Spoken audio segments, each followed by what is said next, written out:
আপনি কি আবরার ফাহাদের খুনিদের মতো এরকম খুনি হয়ে উঠবেন, আবু সাইদের মতো এরকম বিরাট এক ফিগার হয়ে উঠবেন? এমন কোন সিস্টেম তাকে তাড়িত করলো চাইতে প্রিয় বন্ধুটাকে হত্যা করতে পারলো? এই জায়গাটিতে ছাত্র শিবির আপনাদেরকে জাস্ট একটু রিমাইন্ডার দিতে চায় যে আমাদের এই একাডেমিক লাইফের সাথে সাথে আমাদের মোরাল লাইফটাকেও আমরা যদি সমান্তরালে এটাকে বুস্ট করতে না পারি, তাহলে আমাদের এই একাডেমিক লাইফ আদতে দিন শেষে আমাদের জন্য খুব একটা ভালো কিছু বয়ে আনবে না।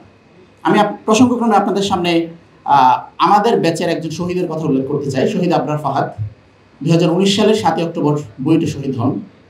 শহীদ আবরার ফাহাদকে যারা শহীদ করেছিল তারা তার নটরডেম কলেজের তার বন্ধুরা, যাদের সাথে আবরার ফাহাদ ইতিপূর্বে ট্যুরে গেছে, যাদের সাথে আবরার ফাহাদ হয়তো বার্থডে পার্টি করছে, কিংবা যাদের সাথে আবরার ফাহাদ একসাথে কলেজ লাইফটা কাটাইছে, তার সেই বন্ধুদের মধ্যে কেউ কেউ আবরার ফাহাদকে বুয়েটে সেদিন আবরার ফাহাদের হত্যার সাথে তারা জড়িত ছিল। আমরা একটা ছোট্ট এই ঘটনাটা থেকে, মানে এই বিরাট এই ঘটনা থেকে একটা ছোট্ট জিনিস আমরা একটু বুঝতে চাই যে এই আবরার ফাহাদের যে বন্ধুরা আবরার ফাহাদকে মারলো, তারা কি নটরডেম কলেজে পড়ার সময় তারা কি আবরার ফাহাদের এই যে তারা হত্যাকারী হয়ে উঠলো, তারা কি ইন্টারমিডিয়েটের লাইফে এরকম একটা হন্তারক হিসাবে তারা ইউনিভার্সিটি লাইফে আসছে, নাকি অন্য কোনো কারণে তারা ইউনিভার্সিটি লাইফে আসার পর তারা এরকম একটা মানুষ থেকে অমানুষ হয়ে উঠল? এরপর এমন কি হলো, এমন কোন সিস্টেম তাকে ওই দিকে তাড়িত করলো যার ফলে সে তার সবচাইতে প্রিয় বন্ধুটাকে হত্যা করতে পারলো? আপনাদের প্রত্যেকের একটা পলিটিক্যাল ওরিয়েন্টেশন হয়েছে। আপনাদের প্রত্যেককে নিয়ে বাংলাদেশের নানান ধরনের মানুষেরা নানান ধরনের প্ল্যান করবে। আপনারা কলেজ লাইফে যাবেন, আপনারা ইউনিভার্সিটি লাইফে যাবেন, আপনাদের প্রত্যেককে নিয়ে মানে বড় বড় প্ল্যান করা হবে। এই জায়গাটিতে আপনি চাইলেও এটা থেকে দূরে থাকতে পারবেন না। আমরা আপনাদেরকে যেটা বলতে চাই যে যে জিনিসটা আপনি অ্যাভয়েড করতে পারবেন না, সেই জিনিসটা সম্পর্কে একটু সজাগ সচেতন থাকা।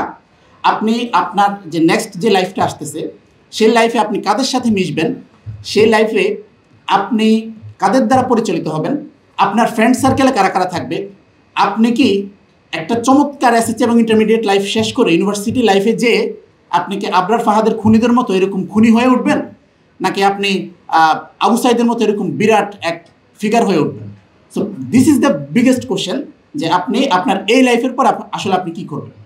সো এই জায়গাটিতে আপনাদেরকে একটু রিমাইন্ডার দিয়ে আমি আমার বক্তব্যটা শেষ করতে চাই যে আমরা আজকে যেই একটা চমৎকার রেজাল্টের পর সংবর্ধনা পাচ্ছি, আমি যখন আমার নেক্সট লাইফে, আমার একাডেমিক লাইফের নেক্সট সেশনগুলোতে আমরা যদি এই ধারাবাহিকতাটা ধরে রাখতে না পারি, আমার নাম যদি উঠে পত্রিকার পাতায় কোনো একজন খুনি হিসাবে, আমার ছবি যদি ছাপা হয়, আমার ছবি দিয়ে যদি ট্রল করা হয়, বা আমার ইউনিভার্সিটি লাইফ শেষে আমি যদি কাউকে চেহারা দেখাইতে না পারি, আমি যদি আমার এসএসসি এবং ইন্টারমিডিয়েটের এই সোনালি সময়টার কথা কাউকে মুখ ফুটে বলতে না পারি, মুখ উজ্জ্বল করে বলতে না পারি, তাহলে আজকের এই সংবর্ধনা আসলে আপনার কোনো কাজে আসবে না।